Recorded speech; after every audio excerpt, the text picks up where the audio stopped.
ഷടുലമായ ചുവടുകൾ കൊണ്ട് വിസ്മയം തീർത്ത ഒരു കൂട്ടം വിദ്യാർത്ഥികളാണ് എന്റെ പിന്നിലുള്ളത്. നമുക്ക് അവരോട് തന്നെ നമുക്ക് ചവിട്ടുനാടത്തിന്റെ വിശേഷങ്ങൾ ചോദിച്ചറിയാം.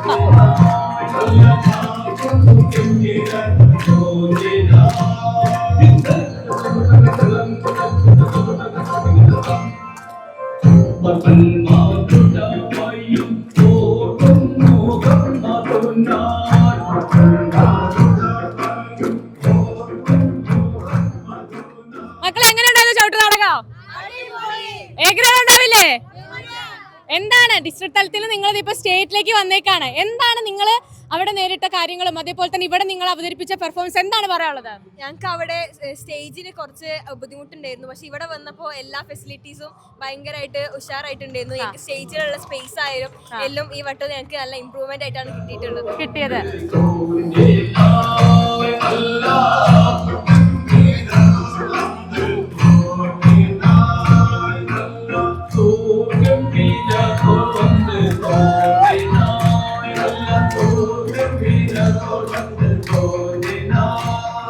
നമുക്ക് ഇവരുടെ ആശാനോട് ചോദിക്കാം. ആശാനെ, എങ്ങനെ ഉണ്ടായിരുന്നു കുട്ടികളുടെ പെർഫോമൻസ്? കുട്ടികൾ നല്ല ഭംഗിയായിട്ട് കളിച്ചിട്ടുണ്ട്. ചവിട്ടുനാടകം എന്ന് പറഞ്ഞാൽ ഇതാണ്. ചെന്തമിഴില് ഭാഷയില് പാടി കളിക്കുക. ആദ്യകാല ചവിട്ടുനാടകം ആദ്യമായിട്ട് കേരളത്തിൽ കളിച്ചൊരു ചവിട്ടുനാടകമാണ് കർസ്മഞ്ചരിതം. അതാണ് നമ്മൾ എടുത്തേക്കുന്നത്. അതാണ് നിങ്ങൾ എടുത്തത്. ഓഡിയൻസിന്റെ ഭാഗത്തുനിന്ന് ഭയങ്കര സപ്പോർട്ടായിരുന്നു ഇവർക്ക് കിട്ടിയത്. സിസ്റ്റർ സന്തോഷല്ലേ? ഹാപ്പി അല്ലേ? തീർച്ചയായിട്ടും എന്റെ കുട്ടികളെ കുറിച്ച് എനിക്ക് അഭിമാനിക്കാം, പ്രൊവിഡൻസ് അഭിമാനിക്കാം. ഓക്കെ, ഇതൊരു അഭിമാന നിമിഷം തന്നെയാണ്.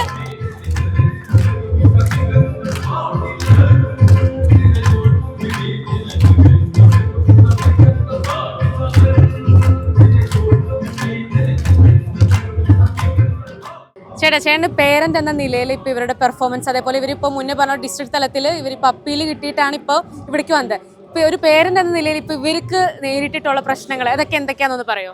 ആദ്യം മുതൽ പറയുകയാണെങ്കിൽ നമുക്ക് എല്ലാ ഭാഗത്തുനിന്നും നല്ല സപ്പോർട്ടിലാണ് നമ്മൾ വന്നുകൊണ്ടിരിക്കുന്നത്. പാരൻസും ബാക്കി എല്ലാവരും നല്ല സപ്പോർട്ടുണ്ട്. പക്ഷേ നമുക്ക് ഇതിലിവിടെ വരുന്ന സമയത്ത് നമ്മളിതിൽ നല്ല രീതിയിൽ കളിച്ചു കഴിഞ്ഞാൽ ജഡ്ജസിൻ്റെ ഭാഗത്ത് ഒരു ഇതിനെപ്പറ്റി അറിവുള്ള ജഡ്ജസ് ഈ ഫീൽഡിലേക്ക് വരുന്നില്ല എന്നാണ് അറിയുന്നത്. എന്താ വെച്ചാൽ മെയിനായിട്ട് വെച്ചാൽ ഒന്നിനറിയാത്ത ജഡ്ജസ് അറിയാച്ചാൽ ഈ വേദിയിൽ ഇപ്പോൾ ഒരു ചവിട്ടുനാടകമാണ്, ആ ചവിട്ടുനാടകത്തിൻ്റെതായുള്ളൊരു ജഡ്ജസാണ് വേണ്ടത്. പല സ്ഥലത്തും വന്നിരിക്കുന്നത് വെച്ചാൽ ചവിട്ടുനാടകത്തിൻ്റെ ജഡ്ജസ് അല്ല. അതായിട്ടുള്ളൊരു പ്രശ്നത്തിൽ എല്ലാ സ്ഥലത്തും പല കുട്ടികൾക്കും പല രക്ഷിതാക്കൾക്കും ഇതിനായിട്ടൊരു അംഗം കുറിക്കേണ്ട ഒരു വേദിയിലേക്ക് എത്തി. അതാണ് കൂടുതൽ അപ്പീലിലേക്ക് പോകുന്നത്. മെയിനായിട്ട് ഇതിൽ അങ്ങനെയാണ് സംഭവിച്ചിരിക്കുന്നത്.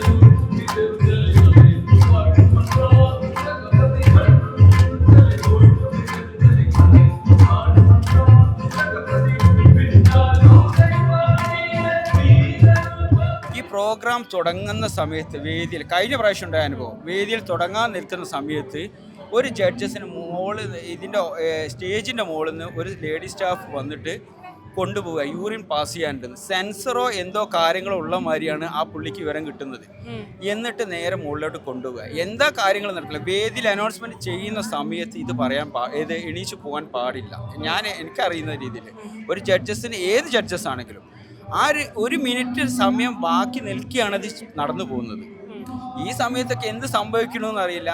അതിൽ കയ്യൂക്കുള്ള കാര്യക്കാരൻ എന്ന നിലയിൽ അവർക്ക് കിട്ടാതിരിക്കാം. അതിലൊന്നുമല്ല, ഞാൻ പറയുന്ന ഏത് സ്കൂളിലായാലും ഏത് മക്കളാണ് അർഹിക്കുന്ന മക്കൾക്ക് അർഹിക്കുന്ന സ്കൂളിൽ കിട്ടണം. അത്ര മാത്രമേ എനിക്കിതിൽ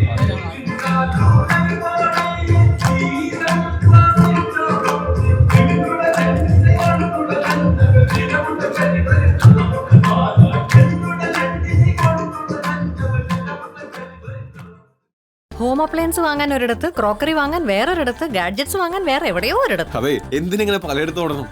മൈജി ഫ്യൂച്ചർ ഉണ്ടല്ലോ. മൊബൈൽ ഫോൺ മുതൽ ഹോം അപ്ലയൻസസ് വരെ എല്ലാം ഒരിടത്ത്. ഏറ്റവും കുറഞ്ഞ EMI. അങ്ങനെയാണെങ്കിൽ ഏറ്റവും കുറഞ്ഞ വില. എന്നാ ഏറ്റവും കൂടുതൽ ഓഫറുകൾ. MyG future. Experience the next. MyG ആണ് ഫ്യൂച്ചർ.